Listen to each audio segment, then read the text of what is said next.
my neighbours, good citizens all, I thank you for coming and heeding the call. Let's rally the people and bring them all near. Sing out our songs for the whole world to hear. This is the cradle of all that we are. This is the heart of the storm. This is the ground where the future was born. This here is Anvil and this is our home. Each song that we sing and each story we tell, each hero we name and each life that we sell, each breath and each beat of your heart is a beat of the drum. Give me drink in my cup and friends who will share it, song on my lips and ears that'll hear it, fire in my eyes to light all the good people I see. I tell you, my friends, there's nowhere that I'd rather be. Before 10 in the morning, we're barely alive. We're like ghosts, we're like spirits, and then coffee arrives. Then heroes awaken and stand by your side. Now gather your courage and sing out your pride. But the storm will not break us, although it may try. The sun may be down and may bake the world dry, but we stand by our neighbours and raise them up tall. Gather your voices and scream out the call. For you are my empire and you are my hall. For you I would fight and for you I would fall. For you are the beat of my heart and the heart of my song.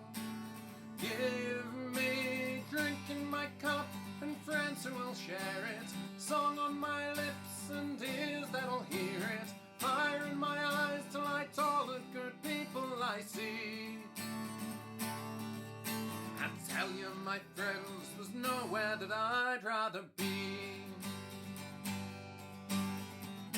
So fill up your tankards and fill up your lungs. Leave no words unspoken and no song unsung. Make noise for your heroes, your kith and your kin.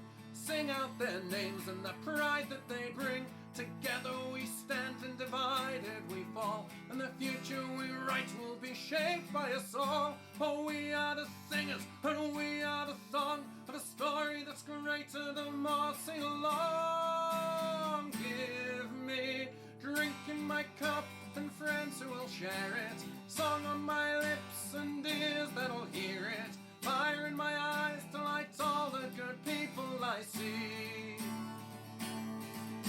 I tell you, my friends, there's nowhere that I'd rather be.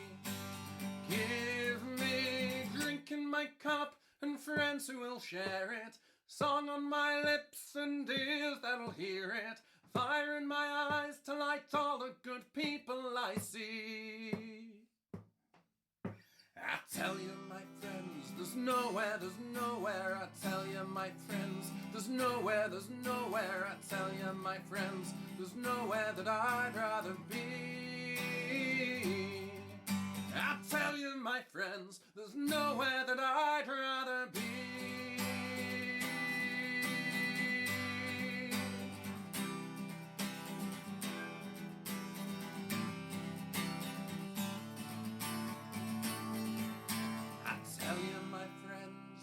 There's nowhere that I'd rather be.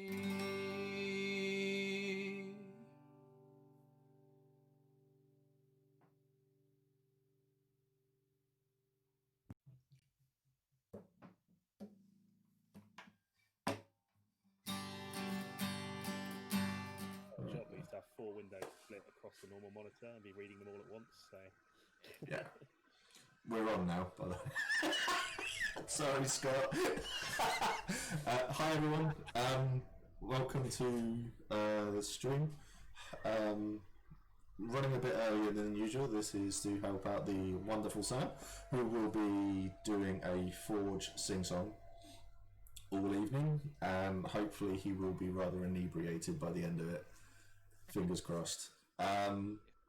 So Sam will be running off towards the end.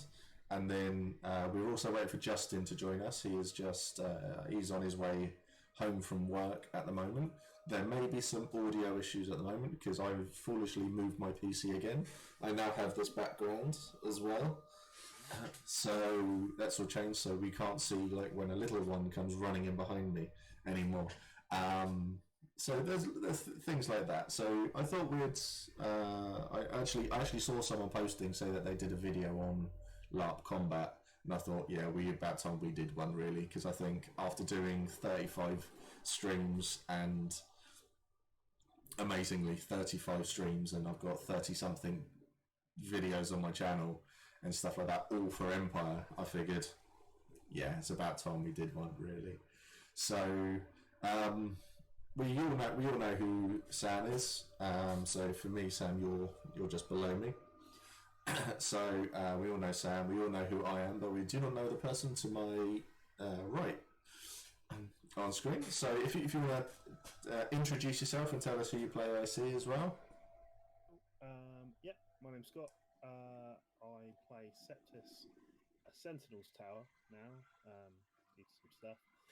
I think I'm lagging. Look at the screen.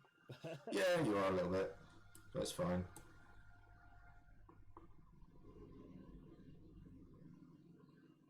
You done? Yeah. I've been LARPing for since I was a callow teenager, so about 20 years now, and done all kinds of things. So yeah, really. That's where we first met. Vampire, I believe. Yeah, yeah, the old UKM. Yeah. Pretty much another version of. Yeah.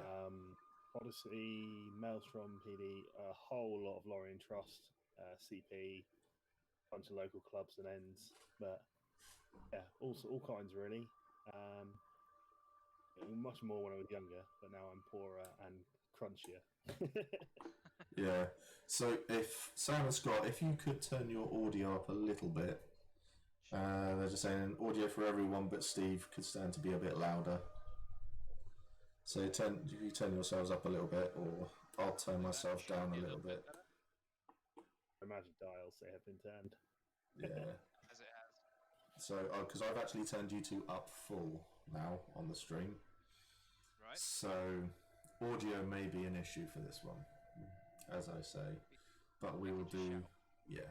So, talk a bit louder, if you will. Okay. So, it's probably a good thing, to be honest, because when Justin gets here, none of us are going to get a word in edgeways. Yeah, we're going to have to turn it all the way back down again. Yes, pretty much. So we've all been at Empire pretty much since the beginning, I believe. Pretty much. No, you apart from Sam. Yeah. So we've all done our fair share of having a bit of a Barney, bit of a fight. Sam's still ridiculously quiet. I ain't fucking talking. That's probably why. No, well, no. This is coming from your better half as well. Is it? Oh god, I best listen then. Yeah, I would. Is Sam on the vodka already? I really hope so. Am I on the... No. How's that? That should be a lot better for you. It's at 200%. It's close to me face parts. I don't drink vodka. Where's the whiskey? It says totally water, not vodka or gin. I have to do this, otherwise Twitch doesn't like me. Yes, yeah. You have to listen to the. You have to listen when Twitch speaks. You have to listen. I'm still waiting for them to get back to me so I can do a stream on weaponry. So because they have just changed a lot of their rules and stuff like that. But that's bitching about Twitch. No one cares. So we've all done. Yes, a lot. We've all done our fair share of having a scrap. We've all done our fair share of fighting battles, skirmishes, and stuff like that. But I think we've got a fair, decent mesh here, really, of fighting styles. Because Sam is an archer, first and foremost, and Scott was. I think this character died, and he was a massive plate wearer. You wore the full. Oh yeah, the full marine rig. Yeah, you had the full suit of armor on, didn't you? And sort of shoulder pads and all. Yeah, because you weren't the the soldiers in the Shatter Tower was they're all based on, was it Space Marines or something? I cannot confirm nor deny ripping off. Fantastic. So what? I mean, this is probably going to be another one of those streams where we'll go, we need to do another one and another one and another one. So, I mean, if anyone gets any questions, feel free to ask, and we'll do what we can for you. And we'll go from there. So, High Guard as a fighting style. I don't really see too much of High Guard fighting, because where I'm normally up at the front fighting, High Guard are normally not. We tend, because they've got the discipline in it, to just be a block that gets chucked into stuff. So often it's when things have gone wrong or when some extra force needs applying. It largely depends on which general's fighting, where they want to use us. Yeah. It's kind of into the national brief that we all hold in blocks and stick together and keep lots of shields and clank. And then the unconquered and stuff are running around, but they blend in. It's nature, you know. Yeah. So if you see a big block of steel that's in a square rather than like a dispersed ovoid, it's probably High Guard rather than Dawn. Yeah, because Dawn aren't very good at fighting. Oh, yeah. Let's face it.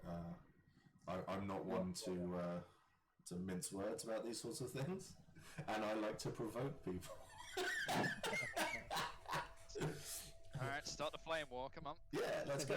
So in High Guard, you definitely see them as a block. I remember monstering against High Guard once, and you had a group, and I think they were just kids. I think they'd all just passed their citizen test, so they all looked very nervous in their tabards, with their kite shields and their swords, and they were all stood there. There was like 8 of them, and there was me and one other, and we thought, this will be easy. So we'll just go and scare some kids away. No, we attacked them. I got a shield in the face, and they were hitting us. I'm pretty sure at certain points a couple of them were actually kicking us as well. We were on the floor. But they were terrifying. They were absolutely terrifying. It's when I've commanded a few battles, and the use of 16 and 17-year-olds, people go, we'll keep them out of the way. No, they'll run, and they'll fight someone, and then they'll run to the other side of the field, and they'll fight them as well. You're like, this is fantastic. Us 30-somethings can bimble along behind them and mop up. Yeah. I do remember hearing stories about this little group of kids afterwards. Hi Ben, Smirts was just said Empire kids are vicious. They really, really are. We had, after we had done that, the general was saying that there's the kids over there, so we just get 10 people, go and charge them all. I was like, nah, I'm not doing that anymore. So fuck that for a laugh. But apparently that group as well were caught behind orc lines rescuing people as well. And it was just like, so proud. Probably the chapter Storm's Fury. They were jokingly called the Shatter Tower Youth for a while. They've been better at keeping their identity a bit separate these days, which is good. Yeah. It's all about the merchandising with High Guard. You've got a colour code, you've got to get your symbols and everything you possibly can. Yeah. And wave them around. And let's face it, no one wants to associate with Shatter Tower. No. We have pranked them by removing all their banners from the outside of their tent and replacing them with Shatter Tower ones. And they didn't notice for hours because they were all inside drinking. Excellent.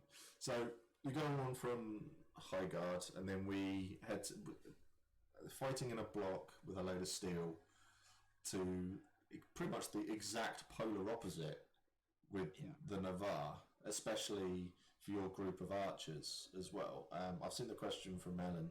I'll hold on to that one for a second so we can get through this. But so, how would you describe the Navarre's fighting style? It's always going to be trying to hit and run. Every single time, that is what we try and do. When it happens, it's glorious and it works fantastically. When it doesn't really happen, we kind of get pulled into line fighting, and we're not really that good at that. Most of us are medium to light, maybe, and we don't really do well in the big fights. But when No. we do well, it's fantastic.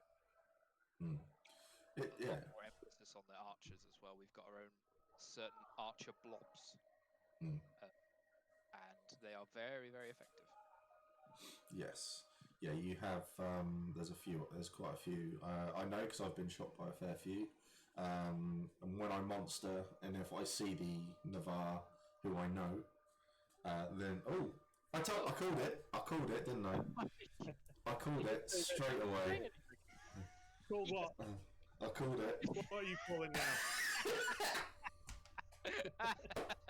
No. I said that. I said he won't post. He'll just go, "I'm here," and then appear. Hello. So what have I missed? So we're just talking about. We're just doing a very brief thing at the moment. So. So this is everyone on my right now. This is Justin. So Scott's now below me, and Sam is down in the bottom corner.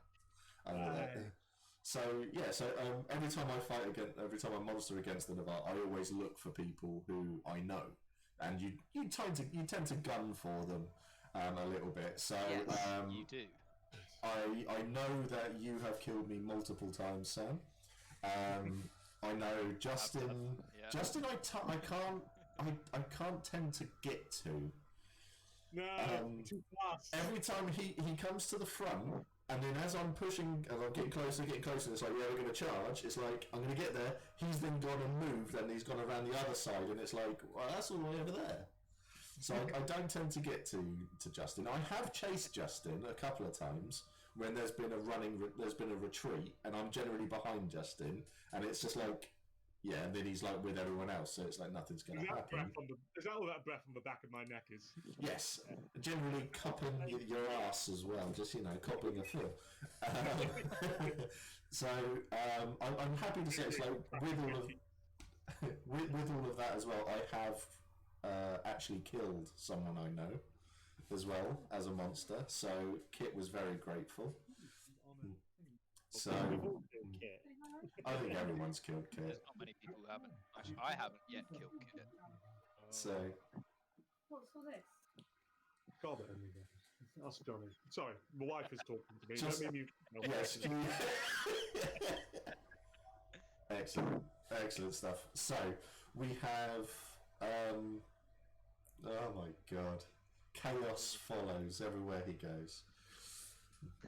So what we have then is so with the Navarre as well. I think it's there are quite a few different sorts of fighters because you've got the healing blob as well. So Highguard has a healing blob too, though, doesn't it? Yeah, it's less formal than the Navarre one. I tend to do, as I'm quite a big spring ritualist these days, I tend to throw down, not that I can remember the name of the ritual now, the big old spring heal. It's really useful when you've got a load of people with lots of hit points. You've lost quite a few of them. Too proud to just go, I don't need a heal, I've still got 2 hit points. Let alone when things are going a bit more frantic. Yeah.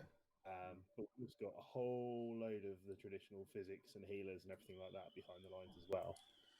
I know the Navarre form up into a kind of a formal block. Some sea wolves. Yeah, we got the sea wolves as well for our healers. Yes, yeah. The sea wolves are probably one of the best mercenary groups in the field at the moment. There was another one.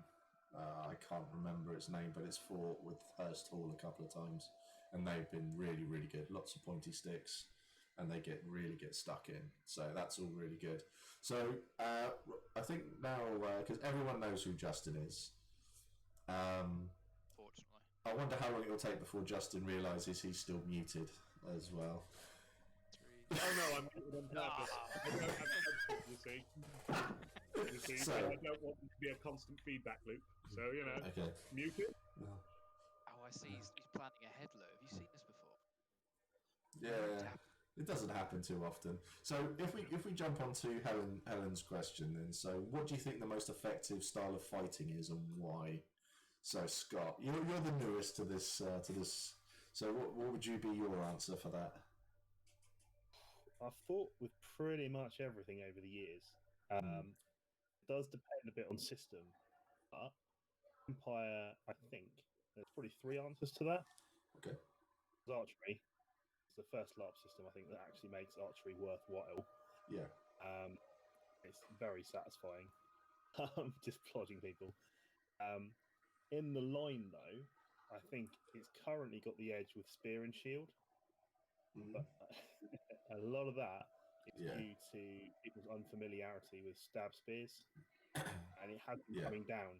I know when we started Odyssey, and we had stab spears and big shields, we would demolish people because they didn't know how to fight thrusting weapons. It was absolutely savage. And that has grown over the last, it's maybe like 10 years now to make me feel older. But I think for flexibility, because spear and shield suffers a bit when you're not fighting in a block, the old sword and board is eternally useful as long as you're aggressive with the shield. I think too many people use too defensively. You can take a hit on the shield and then batter them inside their reach, as long as there's not 10 of them. I think it's definitely underutilized by skirmishers and the like, because having an invincible 4-foot block is amazingly useful. Yeah, definitely. So yeah, because you were sword and board, weren't you, for a while? Yeah, for a long time. I've got a sword that is much storied, and it works really well. But yeah, you just need the aggression, really, which works for some people. Yeah, as soon as you let people with pole arms have their reach, you're gonna get hits. Like, no one's perfect. No, I agree. So you're never stuff through. You've got to close in and take them. Which, there's a whole psychological element behind that says 80% of people won't aggressively attack people, sort of thing. And that's not my field. There's a lot to it. But yeah, if you've got the guts behind it, sword and shield or spear and shield, do great work, I think. Okay, Sam, I'd actually agree with most of these points. Yeah.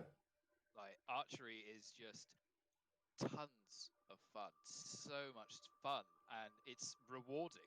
There have been so many points where there have been, MVPs in the back that I've just whistled one out through the woods, and it just happened to hit them in the calf, bringing them down and stopping a fight early.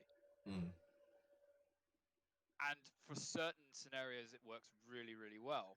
But there is nothing more terrifying than coming up with or up against a full set of shields and spears, mostly because that's Navari's staple as well. And kind of sword and board, I would agree with, but I actually have Ambi, which is similar, and you can get a bit more control, I've found. I've had Ambi now for about a year and a half, fully utilized it a couple of times. Yeah. And it's a lot of fun. It makes you feel a lot, I don't know if that's just me feeling like you feel a bit more heroic. Then look at, I don't think I could hold up a shield for very long, let alone any other kind of armor bar medium. So, swings and roundabouts. Yeah. Also, someone in chat has just asked if Justin is eating just an entire carrot. Yeah, I just saw that one as well. It's a sausage, actually. It's a sausage. All right. It's a sausage. I've eaten literally this much fucking sausage every time we've had this conversation. Yep, there we go. Excellent stuff. Bubbles on my wonderful life. Yes. Sorry. No, you carry on. Brilliant. I just distract you with my chomping, Oh, God. Oh, yeah. And also, someone in chat, that is literally your girlfriend. Oh. There we go. What can I say? Sorry, I think. We'll see how it goes, mate. We'll see how it goes. Oh, dear. Okay, so, Justin, So where would you stand on all of this thing? Because I'm disagreeing with a little bit of it myself. So I am 100% in Scott's camp. Sword and board is the king of LARP. It's the king of LARP because you have this big old thing between you and every archer, polearm wielder, and ambi enthusiast that can only be destroyed with shatter, especially in this system. And I love it. Now, don't get me wrong. I spent years resisting sword and board as hard as I could. Started off with a polearm and ambi because being a big bloke, I love polearms. I love my polearms. They're amazing. And every system should have them. I love how you can stab, slash and smash with them while the enemy, whimpers behind their shields. And, strike down is great for someone covered in plate with a shield. Yeah. But sword and board is just perfect survivability, You just charge in, and as Scott was saying, provided you're aggressive with it, it's great. I'm not convinced about shield walls, though. In any way, shape, or form. No, we'll get to that. I think shield walls are going to lead to an interesting conversation on their own. Well, I'm sure it will. And if somebody, are we talking about shield walls now? But not right now. No. Stick to the question. Have opinions on shield walls.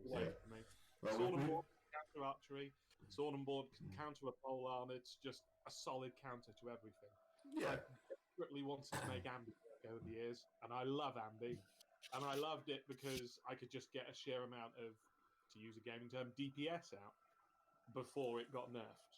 Yes. Now, however, I can't, slash every back behind the lines, having crawled through mud for 15 minutes, and some brambles just to get that opportunity. Now it's, I tap you once, I tap you once, I tap you once, you all tapped me once, all 10 of you.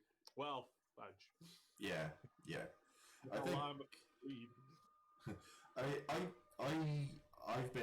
I think ever since I started Empire, I've always been ambi.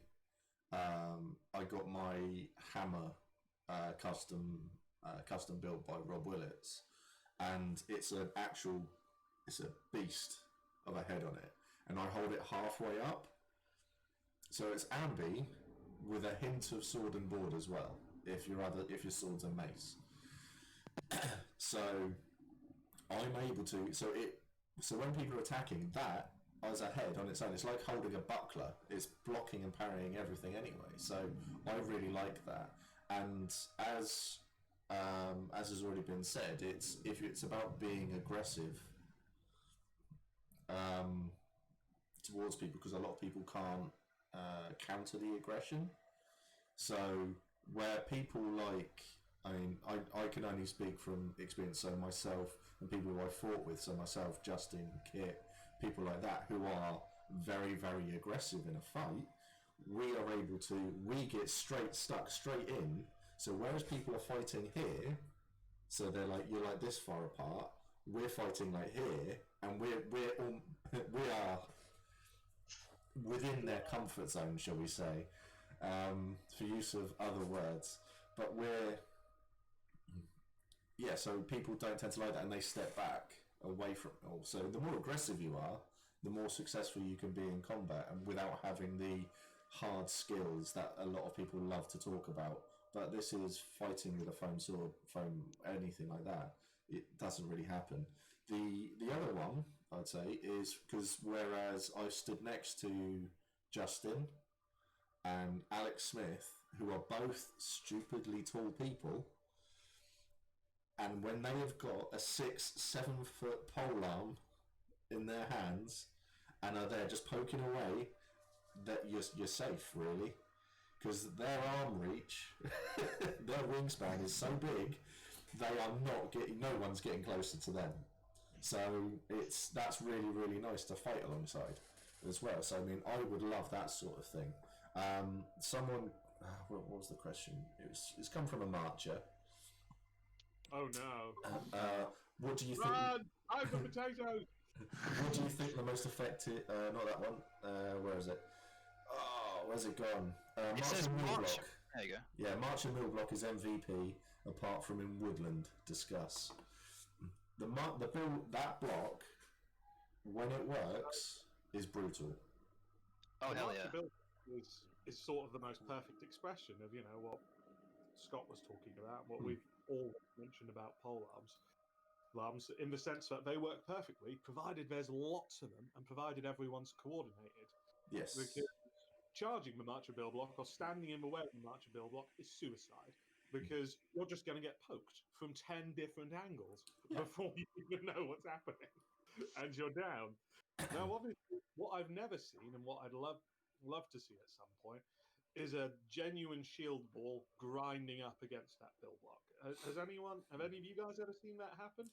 What Because shield? every time I see the marcher build block show up, it's kind of like a threshing machine. It's like the combine harvester that they're impersonating. They'll roll up on a flank and they'll just annihilate it, and there'll be nothing but bodies and screaming orcs running off into the distance. I have yet to see them grind head first into a column of the 100 locked shields waiting on them. Have any of you guys seen that happen? Yeah, once. That was a Wintermark fight, and we formed a shield wall against the 100 shield wall and lost because it's the Wintermark shield wall, unfortunately. Sorry, I am from Winter, and I know I'm not a fan of our shield wall. It's too many individuals in my eyes, and they met, and it caused the entire battle to stop because no one moved in that flank. No one moved. It stuck there. So Wintermark was in the middle, just going backwards and forwards constantly, and my unit, rather on the other side, just hitting things and running away, and then picking a fight with a frost giant. So normal stuff. So, as someone who was there for that fight, I remember that. But I spent the entirety of it beating up Freeborn and being chased away by them, and then beating them up again. Yeah, it was a good day. much. So this is going to be a question for Sam, and Scott, because Scott, you were an archer for a while as well, weren't you? Yeah. So, question on archers. This is from Ben. How does it work with arrows? Like when you fire them and they don't come back, how do you get them without getting killed, or do people just buy a lot and lose them? Well, there are a lot of people who would just buy loads of arrows. I think when I started, Sam, I bought 6. Sam, yes. You'll have to turn yourself down a bit now. Really? Yeah. Fuck. Okay. Down to about here. How's that? Slightly better? A little bit more? A little bit more? That's better. Whatever you just there did. We go. Yeah, that's okay. much better. This is where I was before I turned everything up again. Yeah, it's because you've had to restart Discord, so. Oh, of course, yeah. I'm gonna blame Smo because she made it crash. Yeah, I would. Sorry, love. So I started with 6 wooden shafted arrows when I started out with Empire. I've not seen a single one since. Yeah. But I still have 3 currently on me.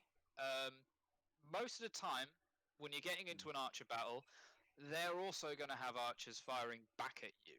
So it just becomes like an exchange of arrows. You fire them over, they fire them back, and you can either scurry around like a madman trying to pick them up, or someone will almost step on one, pick one up, and hold it up in the air, in which case you yoink that, put it in your holster, and keep going. That's pretty much how you get more arrows when you when you're on the field. Yeah. That's what I found anyway. There are when you're monstering, you tend to get either the water bearers who have run out of water, or people who just don't want to hold water, will scurry around and try and find as many arrows as they can and hold them up like pointy sticks, pointy shooty sticks. Please don't hurt me, sir. Please don't hurt me. In a proper slaver way. It's brilliant role play, but you don't see it very often. Most of the time, you have to go and collect your own arrows. Yeah. And at the end of it, when you do think that you've lost some, or that there is some that somebody else has, you go to God after the battle, you hand them all in, and then they're in one big bucket that you can go and grab them from. Similar to Lost Property, they've got like a year's worth of backlog of arrows, and then at the end of that year, if nobody's claimed them, they just kind of give them away, one per person, and get rid of it and reuse them. Yeah. Scott? I had a similar experience, really. We started, was the Shatter Tower originally was an archer unit. You wouldn't realise that now. And we Really? started Were you all unconquered? Yeah, pretty much. There was only two clank at the start. Then they bred. That's all I could say. Yeah, we started with about a dozen arrows each, and when I sold them onto Cali, I still had about 10 of the original ones left. They do tend to. Sometimes they don't come back at the same event. So I think a lot of them get picked up at the end of the event. Red caps or whatever do a scouring of the field and the woods, and back that way. So when I very first started archery, it was actually in a local club system, and I literally found an arrow a month later that has been sat in a bramble bush. I was like, wait, this is all weathered. This is my arrow. Brilliant. But yeah, I'm always losing. As long as you've got decent shafts, which is worth investing in, because you're already spending a £5 on the arrow, you may as well spend the extra £1. Then they almost always just get lost, and someone will eventually find them, depending on your woodland. Like some sites have much denser brambles and horror that no one wants to go into, whereas our current site is mostly bracken and such, so people will stroll through them having a look at ground level. Yeah, sometimes it's about strategic targeting, like with my fairly powerful bow and the sick arrows we had. You can actually take really long pot shots, but you often then didn't see that arrow again. Whereas if you're taking shots at people just behind the shield wall, someone will inevitably fire it back, or the lines will move and you can recover it. Yeah. I remember trying to shoot a standard bearer for about literally the longest range. I would try and etch it out with about 30 people watching, which is probably why I missed every shot, because performance anxiety. And just there's this pile of arrows by his feet over there. Like, well, we're not getting those. I'm going to save my last 3. But yeah, I think if you can, because obviously arrows aren't cheap, about a dozen is probably a good thing to start with. It's a good quiverful. But I have gone in with as few as 3 when we were fighting the Druge, because I knew there would be arrows fucking everywhere. Whereas against the Jotun, who don't have any archers, the best you might see is some Summer Eternal archers with them. You really have to track your shots a bit better and look at where they're coming in. And sometimes space yourself out. I know archers work well together, but I know there was a monster battle where they had corralled all the monster archers into one big block. Yeah. And I kind of got bored and wandered off halfway through, but it meant I got an entire flank's worth of player archers, arrows, and people were running them to me, and I literally felt like a machine gun. Just quickly like, check, fire, check, fire, check, fire. And I was throwing them out at a rate of, 30 a minute or something ridiculous like that. Yeah. And that was hilarious fun, because the players were like, "What the hell?" Excellent. Because all of the archers, you should be, they've said, haven't they? When you pick up an arrow off the floor, someone gives it to you. Before you fire it, you should always check every arrow you fire. Yes. And we should probably have stressed the importance of checking arrows. So, 100%. When they're going to get some crap stuck in the head or trodden on and broken. And there are horror stories out there. But, Has anyone actually been hit by a broken arrow? Because I have. Yeah, I have. It's terrifying. Yeah. I was almost damaged for someone fired one with no head. That apparently glanced someone. I got hit by one wearing an old 2 Feet member's armor very, very early on, and it hit. I think it glanced off a tree, so all the foam had just splintered, and this thing just came over, and it just went straight into the armor. So there was a nice dent in the middle of it. So it was just me thinking, if I was wearing leather or anything thinner than this, that's going to cause a nice big bruise. If I wasn't wearing armor at all, that's probably cut me open a bit. Invest in good steel. Yes, definitely, yeah. But I'm biased about that. Or a nice bit of chain, anyway. So it's all a bit. So Ben's also said that's what happens after the end of the battle. Do monsters or Fs gather them? Yes. Yeah. Basically, everyone, if you see an arrow and they're monstering, they'll all pick it up. and they'll all carry them back. They all go onto a nice big table. Yeah. So I mean, they all have things like that. I will say as well, when you monster against archers, because when you monster, you're there for the players. You're there to do the thing, but you are also there to try to give them something epic. Because when Empire started, it was all about we're all big goddamn heroes and we're all going to do the thing and it's going to be amazing. So I remember getting shot by a younger person, and they were constantly firing and they were missing me and stuff like that until I thought, wow, okay, you could see them just getting more and more disheartened by it. So I stepped like 3 feet out into the open in front of them, laughed at them, then they shot me in the chest, and you throw yourself backwards, hit the floor, and you just heard them celebrating, and everyone cheered for her and stuff like that. And I was just lying there, it's like, yeah, that was great. That was really, really good. The other thing I'd say, Mad Hat has just said in chat, mark them with your own symbol, put your initials and stuff like that on the arrows as well. The other safety thing, don't fire from too close. Yeah, at least with half draw if you're relatively close, but even if they're like right next to you, don't bother. Yeah, they'll still do quite a bit. Yeah, I have been shot in the face from like 6 feet. That's not on. At full draw or half? Oh, I think it was at full draw because they cut my chin open nicely. So I had nice load of blood pouring down my chin and onto my chest and stuff like that. And people are like, "That's nice fake blood." It's like, "Oh, if only, if only." So I had to go off and go. Yeah, I did once infamously a club system shoot one of my good friends directly in the pods from about 5 foot. In my defence, he leapt out of a bush when I was doing the ranger half draw thing, and he had about a 10-minute lie down. Yeah, I mean, because he had like a 20 hit monster, and I was doomed if I tried to fight him at that range. Yes, I mean, if you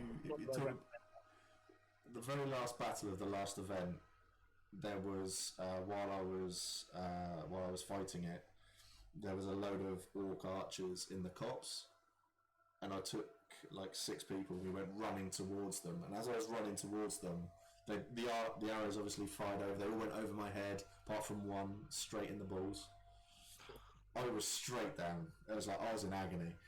So a ref just came over as the orcs then charged, and I'm lying on the floor, and some clever monstering people decided, so they're sort of twatting me while I'm lying on the floor.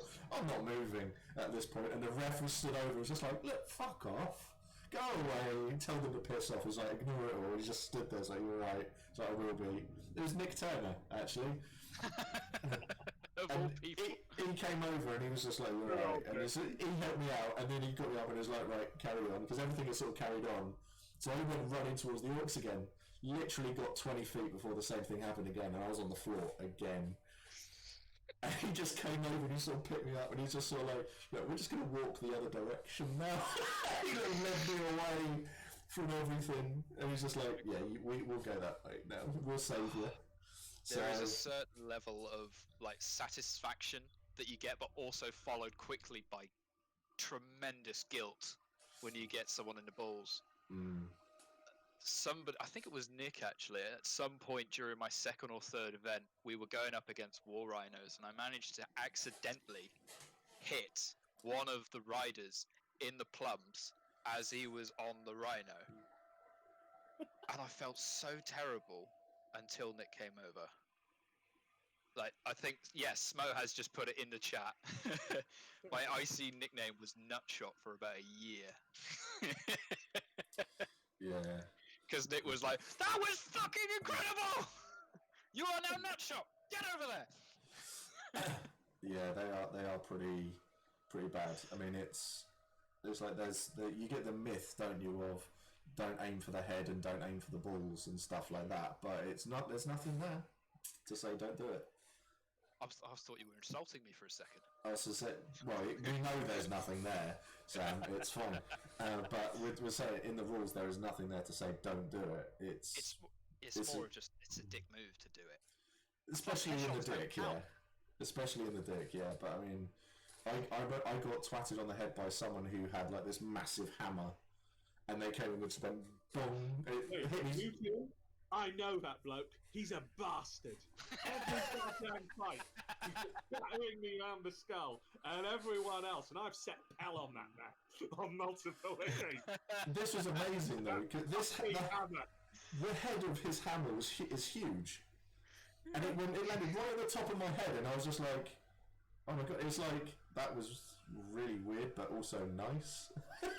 It was so soft. It was just like boom. It's like oh.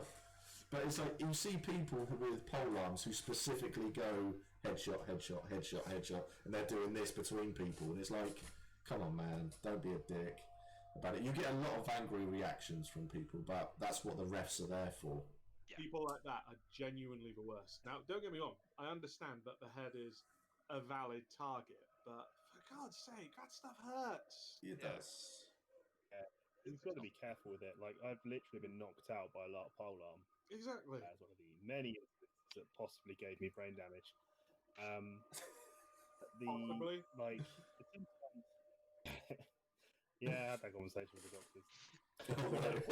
You got hit with a polearm. But yeah, it was a foam polearm and he knocked me out. And they were like, what? Yeah, but this was someone at CP who literally did a full leap off the ground, 180-degree swing to my top of my head. And I woke up on the ground going, what? So that was bad. Don't do that. Yeah, I had someone. Fight responsibly. Yes, that's the sensible thing. You've got to avoid the face, but careful head hit can work. But people just aren't, is the problem. You got to take the time, aim it safely, and make sure they're not someone who's got to flick their brain in your way or step into it or anything like that. You know, and that means you can't be just raining them down, which you got to pick. Shieldals kind of mean foot, wrist, or head is your only valid targets, but you should still take due care and attention. When you break it down, it's quite choreographed in a way. Like, you obviously aren't going to go in there just arms spinning, and if they get in the way, it's their own fault. But you really have to plan these things, almost like a dance of such. That kind of makes it better, I'd say. Yeah. Because obviously you don't get twatted in the head. Yeah. Because you do get a lot of people who have like the huge claymores and stuff like that when they fight, and it's a lot of blows and stuff like that. Because I have had, I think it was E3 year 1, someone broke their claymore over my head. The weapon snapped. It actually snapped on the top of my head. I like Scott. I've probably got some sort of damage from it, but you can't really tell. But I had a nice cut all the way along my head, and head wounds bleed badly anyway. So I was then put in the back of the medic's estate car, and I was driven straight off to the first aid tent. They just cleaned it up and was like, oh, it's only a little cut, you're fine. But the person who did it was then immediately asked to leave the battlefield. So I don't really remember too much about it, but yeah, all I know is I jumped a ditch. Yeah, I jumped a ditch, and then I was in a car. So coming into these horror stories is going to put off for new players. So yeah, that's like the worst possible thing and stuff like that can happen. But you get. I had a whale of a time on the battlefield. But yeah, when it. And then I will sit in my hand and go. I love that. Yes. I would gaffer tape a helmet on my children. But you get some fancy. I mean, that's the thing about battles, isn't it? Especially at Empire, is that you come off of that field and you go, "I've got a great story. Guess what's just happened here. This is what I've done. This is what I saw. This is what I got involved in, and stuff." So I mean, it's a constant thing. It's like it's why me and this marcher lad, we have the crown bet every single event. We'll bet each other to do something stupid. So it's like me dry humping a land shark, twerking behind enemy lines. These are things that have happened, and they make it fun. And that's what you want. You come to these things. Empire is a holiday. You want to enjoy yourself. Steve Robert Howe, ruining Empire with memes. I give you the player base. Gabbing as they fucking go. Justin, tell us something. I mean, we've all done a lot of fighting. So, I mean, Justin, tell us something really cool you have done in a fight. God. Apart from Something die. cool I've done? I don't think I've ever done anything cool. I've just done stupid and brutal things. Exactly. Let's see. There was that time I charged into an entire column on my own. That was fucking hilarious. I think I was there for that. Yes, that's the one where Ali accidentally let me off the leash. Oh yeah. So to give people a tiny bit of context, for someone as big and bad as I am completely blind to danger. I will just see something and go, yes, let's go beat that. Let's go beat that now. I'm off. I'm like some kind of excitable Labrador. To the point that I usually have a battle, but there are usually assigned battle buddies who will hold my leash and go, no, and make sure that as I'm sprinting off to turn an entire flank on my own that I'm not going to die. On this occasion, and the only way to describe it is there's this Druge column, I think it was E1 of the last year that's gone. And this was the battle that started off with us just completely rolling over them, taking their respawn point early on and pinning the Druge column and kettling the Druge column on the other side of the field. And then it was just a column of troops would appear and the Imperials would devour them. And a column of troops has appeared, and they're clearly making their way to the other side of the field to get into a flanking position. And all that needs to happen is they need to be slowed down for a few seconds. So yours truly charges into the column. Just plows into them, literally right into the centre, a weapon in each fist, ambying as I'm going, sprinting round, and the looks on people's faces as I'm just running through them. Yeah, because you didn't tell us. Because they're running in column. So I'm just sprinting through the column, whacking away, and I think I must have gotten in about 28 hits before somebody finally decides, no, fuck this, and they circle up and beat me into a coma. And Ali's behind going, no! 2 seconds, and now he's there, on the floor, bleeding. So he, of course, rolls into the side of the column, is trying to distract them, and it's not working, because they've circled up and are just kicking my ass.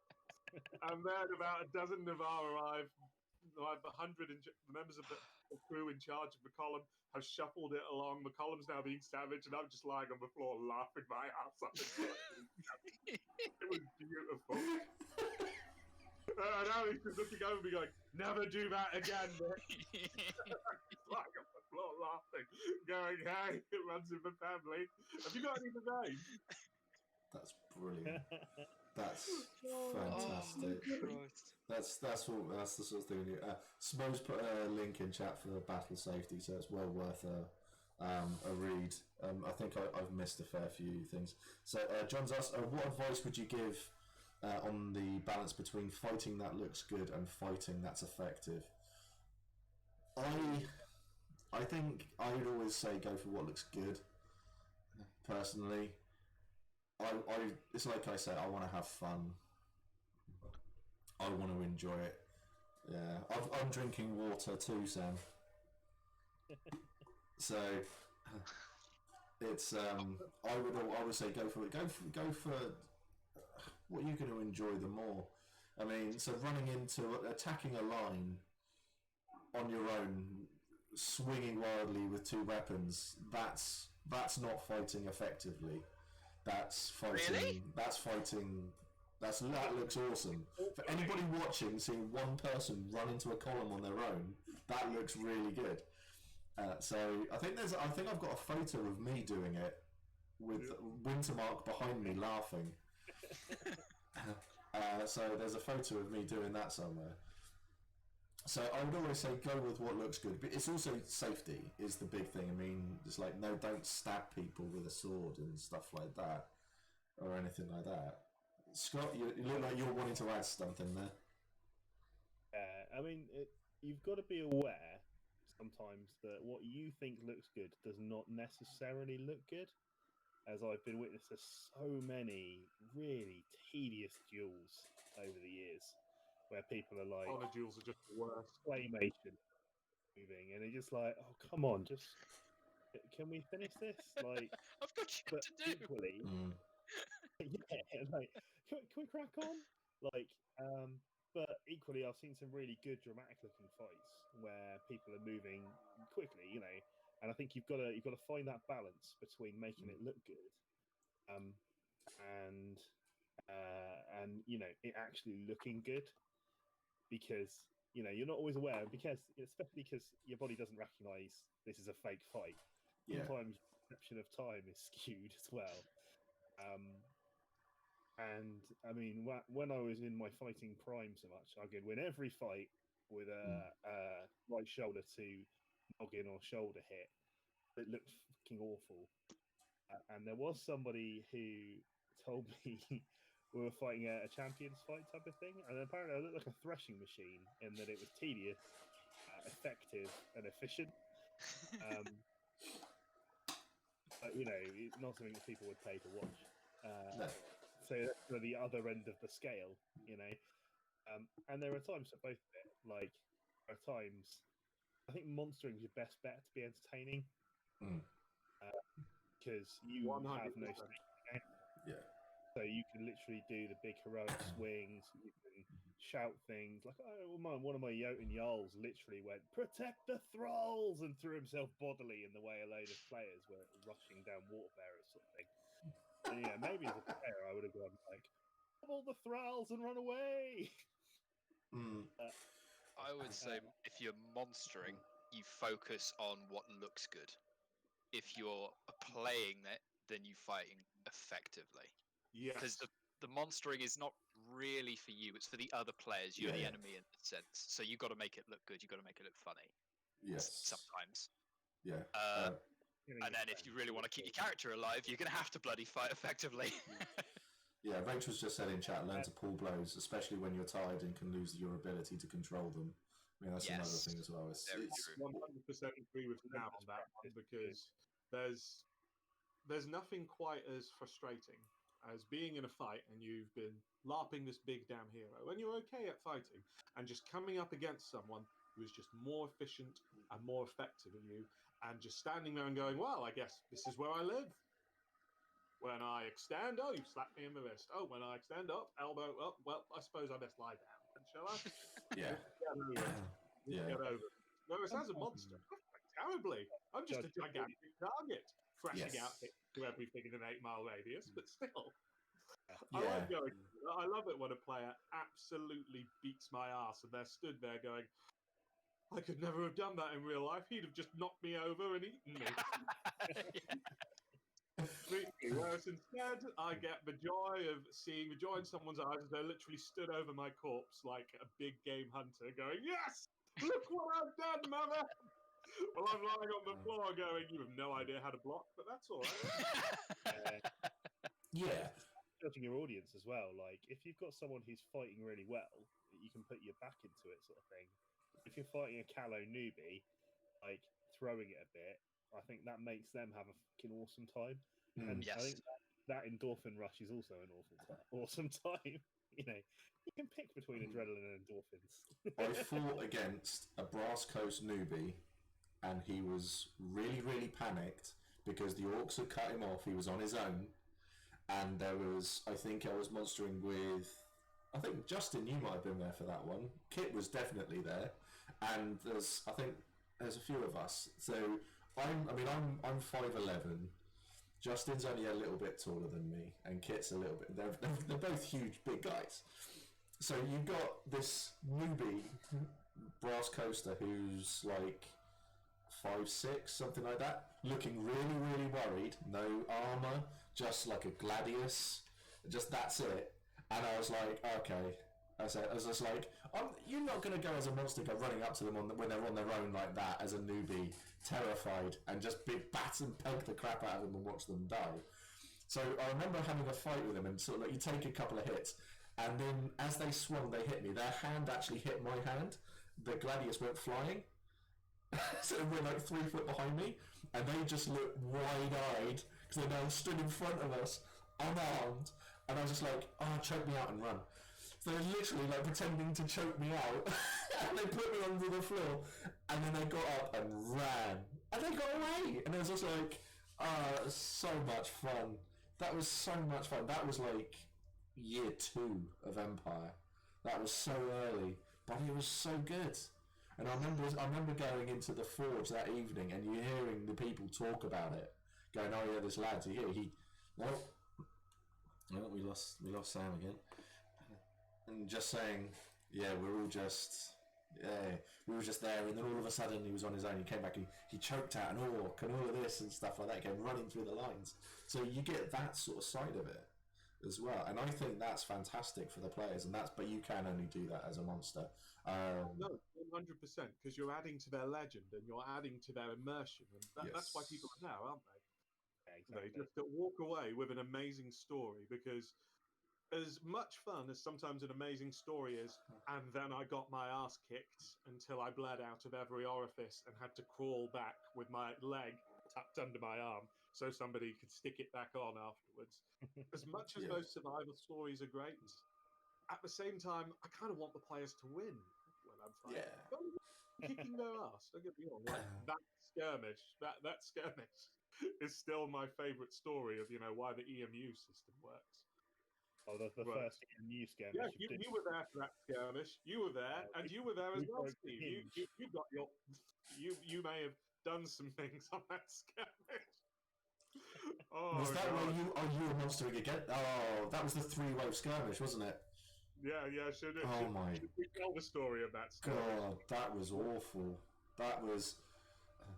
I blame Dawn thoroughly for that one, because Dawn had gone out first in the first wave to hold just that one entrance to the woods, just that tiny 6-foot wide, not even that, entrance to the woods. They had to go and put all of their big armor wearing, shield using warriors and just stand there. The orcs weren't going to charge them. Nothing was going to happen. They had to stand there and wait for the rest of us to come into the field. It was so delightfully dumb. So, to give everyone who wants to know the story from start to finish, what's the context? So, this is the first year of the EMU system. Before this, what would happen is you'd have something called a national monstering slot, where you'd go off and PD would set out a list and say, look, we would like the nation to provide as many monsters as they can for this fight to make it interesting. And depending on what percentage of your nation went out, you'd get a little bit more plot. Needless to say, they realised this didn't really work, because if your nation, I don't know, like say the Imperial Orcs, only consists of about 50 or 60 people, and 40 of them show up, you're going to have a much higher percentage than you are if you're in a 100-person nation and 150 of you show up. It's just basic maths. So the elite monstering unit was born. Join an EMU. They're amazing. Yes. I think both me and Scott are commanders. And there's EMUs for life. So what PD realised is that it was always the same bloody-minded beat stick showing up for this. It was always just the people who loved a scrap. So they said, hey, if we pay for some of your costume, would you show up and have a scrap? And the majority of us looked at each other and went, yeah, sure, that sounds great. So for the first one we're doing this, we've all agreed before the event begins that yes, Saturday and today, 5:30, we're going to be there. And in Navarre, we're getting into our kit. We pulled ourselves together for our EMU, and suddenly one of our senators runs through and goes, "Oh my God, guys, we desperately need as many people to go to Liapathan to set Liapathan." And we're like, "Yeah, we love going to Liapathan. Just what time? We need you at the gate for 5:45." Oh fuck, we're monstering that, aren't we? And it almost split the EMU there and then. It almost broke us because we were incensed. Because we all wanted to do our part for Liapathan, but we couldn't because we'd made a commitment to PD. So our horde shrunk a little bit, and our now angry EMU strode towards the gate, grinding our teeth. And we go up, and we're a monster, and the volunteers are looking at us going, "Oh, why are they in such a bad mood?" And we go on out, and we start in the forest. And we're marching along. And we're in a nice long column. We've got the Thunder Hippos and the Wintermark EMU, whose name I can't remember. And we're all in a nice column. So we've got we've got a unit of heavy shields, We've got another unit of heavy shields, and we've got a unit of spears. And we're in this column, and we're winding our way through the woods, and we're all stood there, and we're all marching along, going, "Be an awful shame if, I don't know, someone were to charge us from a flank." Doesn't happen. No. Now we've dragged our feet, and we come up to Midgate. And we're looking at Midgate, and we're like, there's Midgate. It'd be an awful shame if, I don't know, someone were to block Midgate and stop us from going through. Doesn't happen. We march through Midgate onto the field. And we're now stood in column next to the cops. And ahead of us, we can see this blob of Dornish. And they've seen us through Midgate, and they would have had a chance to stop us there, but they've backed up. So we're stood there in column going, "Be an awful shame if, I don't know, someone were to charge us from the cops to our right." No, that ain't happening either. No. And then we spot them. The Wintermark B team, because the Wintermark A team are all wearing orc masks and ready to murder people, hiding behind a hawthorn bush. You can literally see through this bloody hawthorn bush, and they're all ducked there, ready, waiting. And we all look at each other and we're like, "Oh dear, oh dear." So the Thunder Hippos deploy. The Wintermark EMU deploys, and the Navarre EMU hangs back, and they march out to engage the Dornish. The Wintermark B team goes, "Yay! Our trap is sprung!" Leap from behind the hawthorn bush and are promptly kicked in the teeth by us. Yeah. The Navarre EMU rolls into them and rolls back out, and rolls into them and rolls back out, and repeats this process. And what's happening? And Scott, was it the Thunder Hippos or was it the Wintermark EMU that was bouncing between the two fights? Do you remember? Because we're a Ralyost unit with Yeah. going. So we are looking for line holes. And it was the first time I had field command. So I technically wasn't running the EMU at that point. And we just saw this hinge, and it's a common problem that two nations just leave like a 20-foot gap between each other. Yeah. There was like two people in it, and we could see the healers just behind it. And we were just, before then, just bouncing around a bit, looking for somewhere to break. And I just went, "Yes! Oh, I am having that." And Thunder Hippos are fairly veteran players, and the aggression is certainly there. So we just ran into that hinge and started rocking up the back of both groups. Yeah, Then everyone exploded. Yeah. I remember that exact moment, because what kept happening, and we're fighting the Wintermark B team at the hawthorn bush, is we keep pounding them and they just can't reform. And every time we're pulling back, thinking we should give them a second to reform while we're rolling up our unstoppable, some psychotic Thunder Hippos are hitting them in their flank. And this carries on until suddenly, as Scott said, the whole thing disintegrates. Yeah. Now there's 3 angry EMU units who suffered, I think, maybe 4 casualties in total, because we had our healing game going, have just rolled them back. I And think we it would be all the way back to the gate, and we're chasing them, and we're hounding them, and then the Navarre team... No, that happens right at the end. You've missed a bit out in the middle.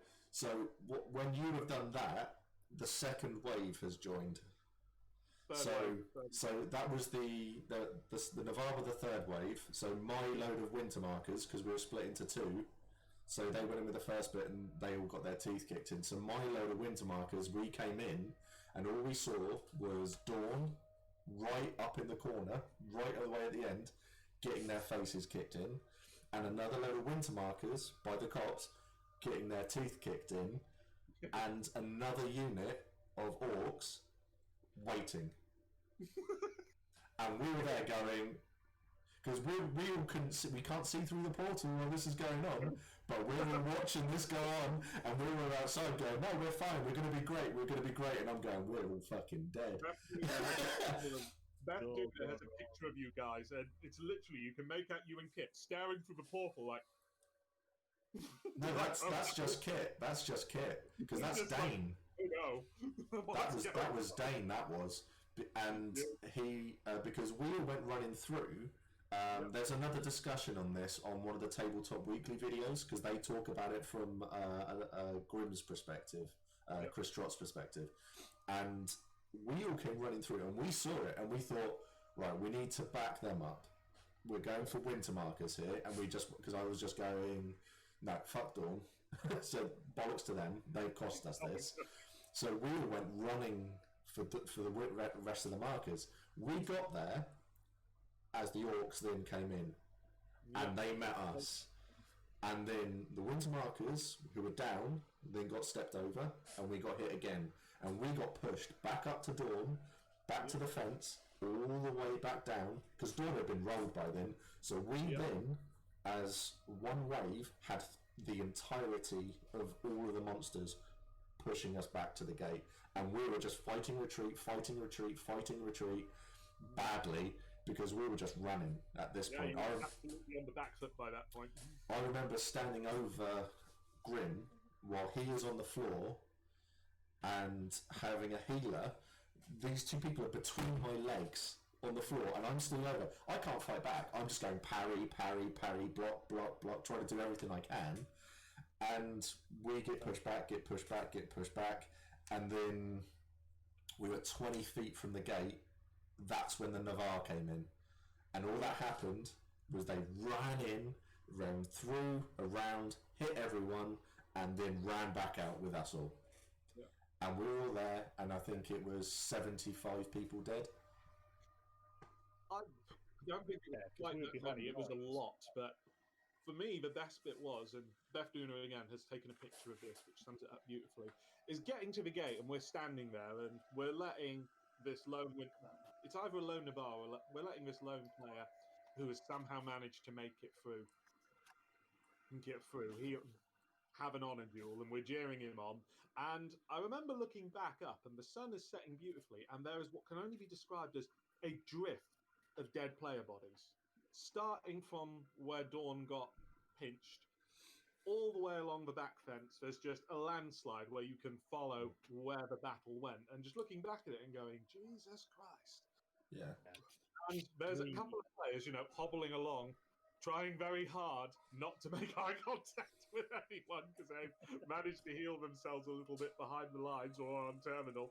And the refs are like, just let them go. And we're all sort of stood there going, that was a little bit too effective, wasn't it?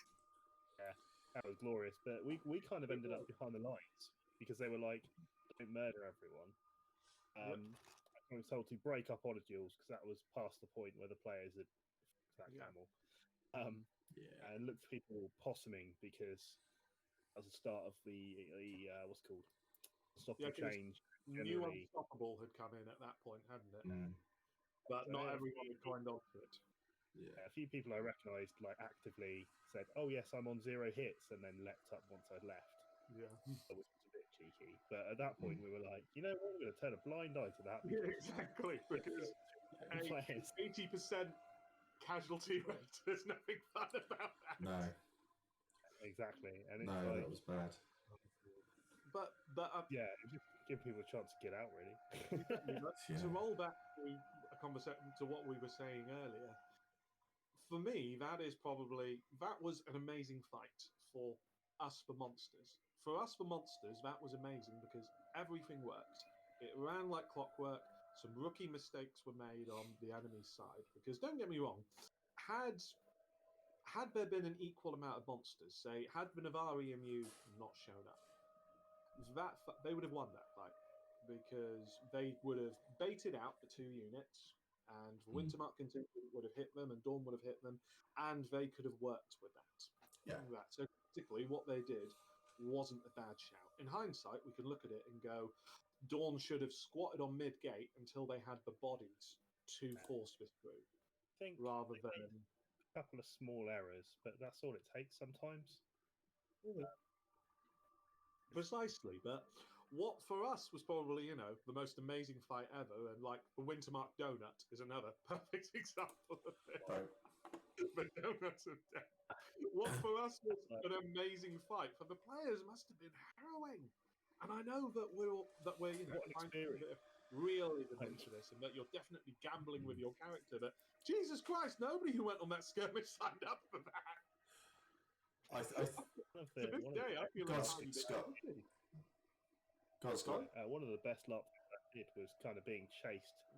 I literally chased through the woods by 30 vampires on my own because I'd been a knob and gone off for a wee at the wrong time. And it's a similar thing. And for those who know me, I am shaped like a dwarf potato. So I'm not a runner. I'm fairly sneaky, thankfully. that was harrowing, but it's the kind of thing, like the kind of thing. Oh, what's it called? Sam Gamgee says, like, these things are horrible, but God, they make great stories. Exactly. Well, They do. When we Believe that, can probably get quite a big, like, that battle where everyone died, right? Yeah. Like, yeah, when we came out of that, it was that fight was brutal. That was absolutely brutal. That was one of the worst fights I've ever been involved in. It was literally, you pick someone up, it's like, stay with me, come on, stay with me, pick them up, and then you're getting smacked around the back of the head, or someone's hitting you, and there's like 8 people stood there. So it's just like you're picking someone up and you're just screaming in their face to run, and you're throwing people backwards and just getting out of there, dragging people back and stuff like that. So out of character, I'd go, that was really annoying, we should have won that fight and all of this. In character, I'm going, that was amazing. Out of character, to be honest, I'm saying that was amazing as well, because it was so good. It was so much fun to do. You get it's great to win everything and get these great, I killed this, I killed that. Well, but then you get...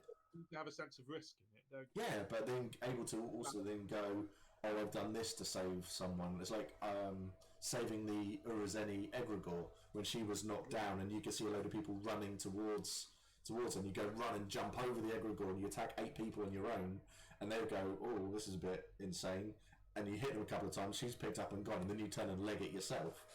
There's a picture on the wiki of a young lad who's on the floor, and being helped up by another guy, big beard and that, and they're sort of but they're both sort of looking worried and looking off in that direction. And that was when I was in the Navarre, and he was on the ground on his own, and he was just there screaming for help as a load of orcs were running towards him. And I said to this guy, I said, I'm going to go and fight them, you go and pick him up. So if the picture panned out and you saw another 10 foot, you would have seen me fighting, like, right in front of him as well. But it's, yeah, so I mean, it's you get to do that. It's your story is what you want to do in a battle. If you want to pick people up, you're going to get an epic story of picking people up. If you want to go and run off on a fight on your own, you might die, but you'll get an epic story from it. If you want to do a kit, you're gonna die. If you're gonna do things like that, if you do me, you're gonna die. If you do a Justin, you're gonna die. I mean, unless you at yourself very specifically. Yeah, so you get all of that sort of stuff. It took 6 minutes for me to die, damn it. But it's all fun. It's all so much fun. You'll come away from an event after having a big battle going, I'm knackered. But I really enjoyed that. But you don't, I mean, it's even, this stream is focused purely on the fighting and the battles and stuff like that. But you will get a lot of, like I've talked about in all of my streams, it's like, you will get epic things from it all. And everyone speaks about everything that they do with a lot of passion. We talk about the fighting with a lot of passion. The virtue streams, they talk about all the virtues with a lot of passion and stuff like that. And that is what PD and Empire give to everyone. And they give it all to people like us who get to run around in a field, bit of face paint on, put a few ears on, everything like that, and then just go and be epic for a weekend. And that's what we love about it. Damn straight. Yeah, so that's a really deep moment for my stream. I am sorry. I do apologise. We'll make a dick joke or something. We'll make up for it. Have there been any questions? No, actually, everything seems. I think everyone was listening to us talking about that fight. To be honest, I think what we'll do. Actually, I've got an unpopular fighting opinion I want to share. Go on then. It's not really an unpopular opinion, but it's something that they won't tell you.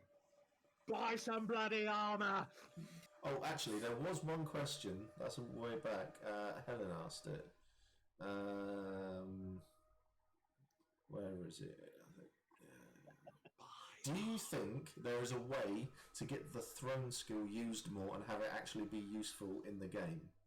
And what do you think it was actually meant to be used for? So this is our last question. I will do another fighting, battle, combat related stream because we just will. Because we could talk for hours on it.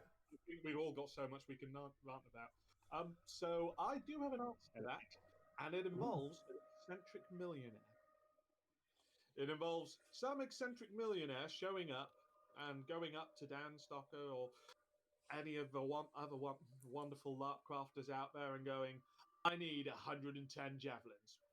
Buying 110 javelins, rolling them onto the field in a big old LARP-safe barrel, and going, everyone spend the throne skill, have at it, we're going to go Roman on this bullshit.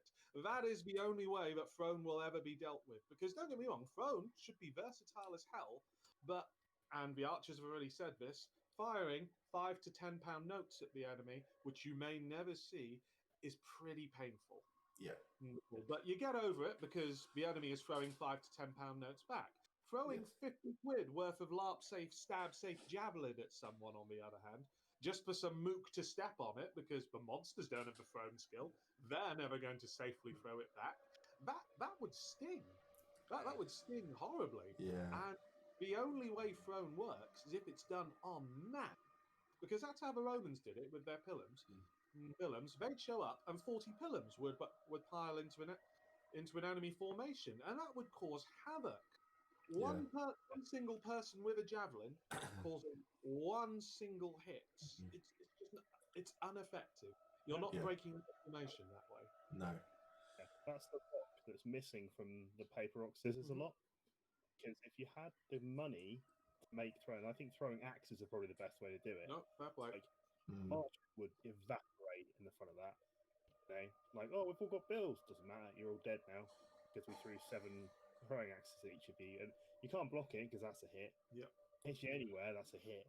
Yeah. It adds up, and you have some shields at the front to ward off, and you just machine gun them all to pieces. Mm-hmm. The problem is that affordable throwing weapons are barred by PD for good reasons. I'll be honest, because like at CP we fought machine gunners with throwing rocks, just a sack at chest level that they were just tossing them out of ammo. Yep.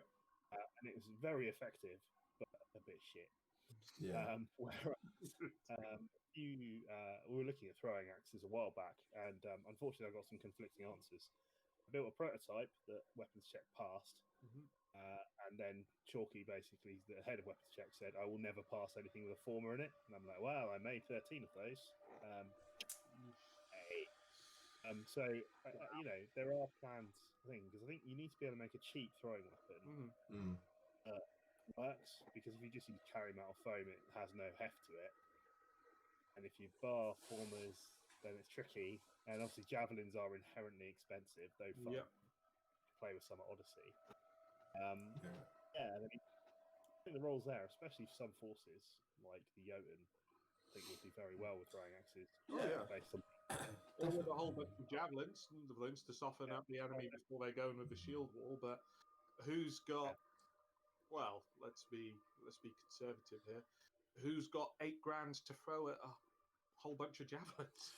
To be honest, they would be an interesting one, because I've got I'm doing a stream with Darren Stocker to talk about the crafting side and like weapons and stuff like that.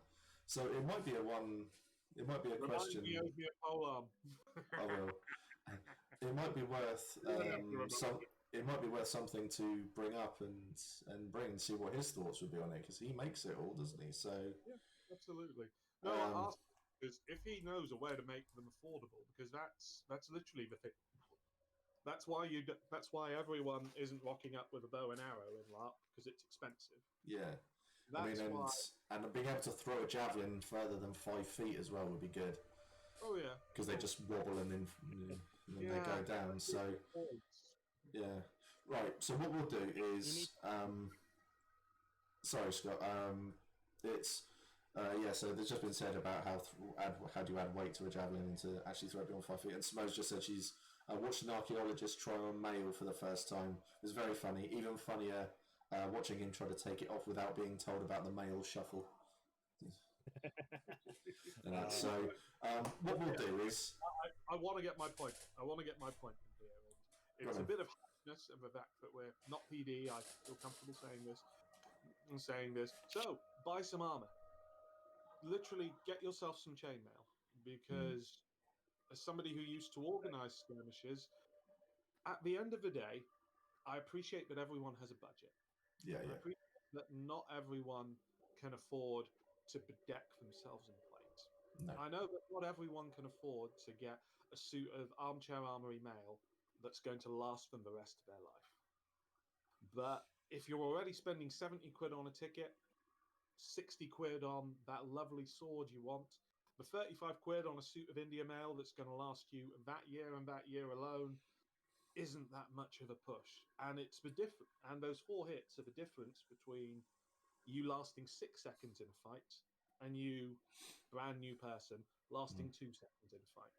Yeah. They're also the difference between you getting picked out of the horde of bright-eyed young things going, oh, yes, me, pick me for this skirmish, over everyone else who isn't wearing armor.